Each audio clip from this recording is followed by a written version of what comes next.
So if you didn't hear in the back, he talked about you. All right, you told us about the three personalities. You talked about an assertive that you should stay away from, that you should try to stay in the accommodator voice, and that about 20% of the time that you're in the analyst voice. But what about them? What if they're displaying that? That's your question, correct?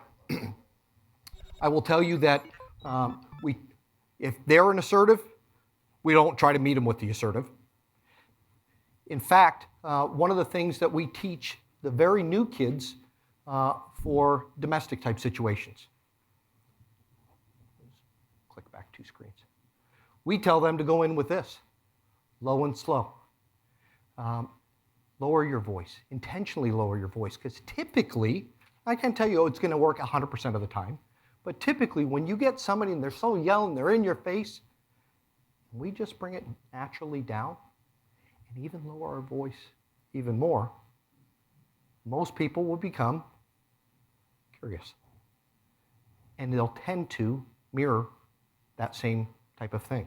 When you're dealing with somebody who's an accommodator, very easy for us to have that back and forth conversation. People who are more analytical, how do we want to meet them?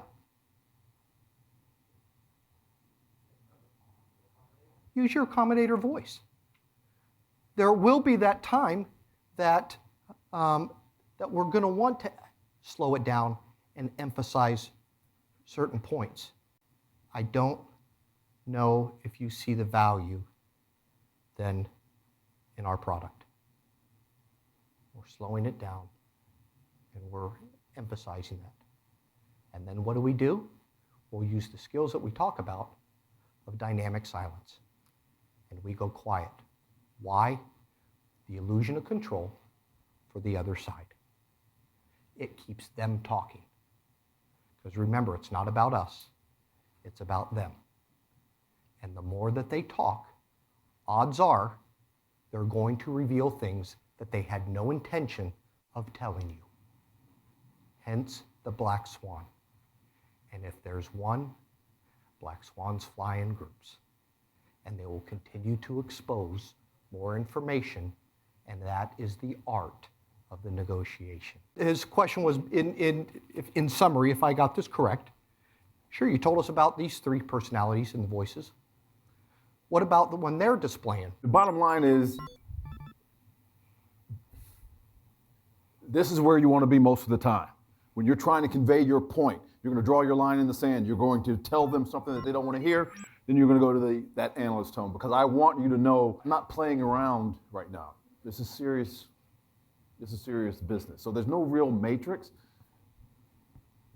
For the majority of the conversation, be that guy that people want to talk to. No matter what three they are. Because again, you're trying to remove yourself as a threat in their brain. So for example, if I'm in the accommodator's tone, I'm clearly being that guy that everybody wants to talk to, and you're being a jerk the entire time. Let me give you in the world that I'm in now. When we get on the phone with somebody, when they come out, he is peeled to the ceiling, right? He is stuck to the ceiling. He's all amped up. And when we get on the phone with them, he is an ass. Whoever gets on the phone with him, our first negotiator, whoever I put on there as our primary person, that first person that's going to make that contact, you can't meet it that way. And I tell them that first 30 minutes is going to be the hardest because you need to stay in that other role. Most people aren't going to stay pissed off that long. They're not going to be able to do it. Unless you're my ex-wife, you can only stay amped for so long. And typically what happens? They peter off. And when they do, they're going to meet you back at that. And as they give you those opportunities, that's when we're able to use that analyst voice sometimes to hit them on other parts that's important. So we went through the tone. Hopefully we've talked about the importance of tone. Next law of negotiation gravity is that people are 6 times more likely to make a deal with someone they like. How do you know how they're going to like you? How do we get people to like us? It starts with your tone of voice. Your tone of voice is probably the most crucial part of that conversation. I told you before we broke for lunch that they will determine if they're going to like you from that initial time that you start talking. That's why I said it's so important, and it sounds corny, but I literally have people before we're ready. Now think of this. I've got all these assets that are out there. I have them go practice. And I tell them, watch your tone, man, watch your tone. Let's do it again, do it again. So much so they're like, really? Yeah, it's that important. So if they like us, well, how does that work out? Remember, tactical empathy. It's the same as what it is that I'm doing. How am I going to get somebody to come out? I can tell you the vast majority of time of dealing with somebody who's inside that's committed the most horrific crimes. How am I going to get to that place of influence? Trust. And they will. They're going to start to like that person that's on the phone. How? When we talked, when Derek spoke this morning of the different levels of listening, every person in here, we share some things. One of the things that we share is we all want to be heard and understood. If you can demonstrate to somebody through our listening, truly that highest level of listening and paying attention to somebody, and we're going to do it through our labels and our mirrors, and that we're truly paying attention, it's much easier for them to like us. That's how they'll do those deals. But it's hard to stay up here. That's why a lot of times after our negotiations, I send somebody home. They're spent.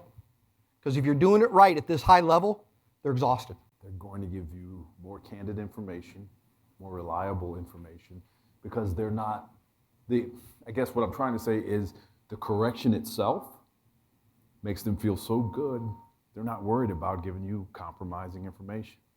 And I'll relay a story to you here in a second as soon as he's done. But take advantage of this desire to correct. And we'll take advantage of it by actually, sometimes we'll intentionally mislabel stuff just to get them to correct us, to tell us it's not that, it's this. At his level, I'd say yeah, because becomes old hat. Be careful trying to use the intentional mislabels, because sometimes it can come across, if we don't do it right, like you're not paying attention. But when you do that and you get it wrong and they start to correct you, bring up a seat and listen. You're offering deference. You're letting them, I'm so sorry. Andrew, please, go ahead. And they're giving you more and more information that you didn't have.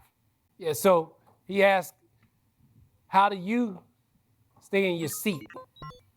When they start to correct you, how do you keep your cool?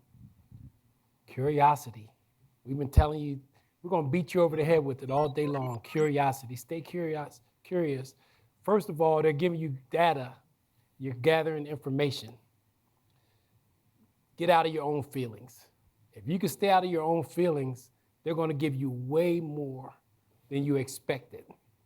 And they're going to feel so good about it. It's going to be like eating that red velvet cake, man. You're going to be they're going to be licking their lips, salivating, wanting to prove to you how much smarter they are than you. But you have to get out of your own head and not look at it as soon as I get a chance, I'm going to punch him back in the face. Derek, myself, all three of us have been telling you time and time again, it's not about you. And almost everything you ask is, how do you get it back about you? You have to learn to not let them get in your head. Figure out the why behind the behavior. Alan, give it back to them every time they want it. I said it once, I said it twice, the third time now.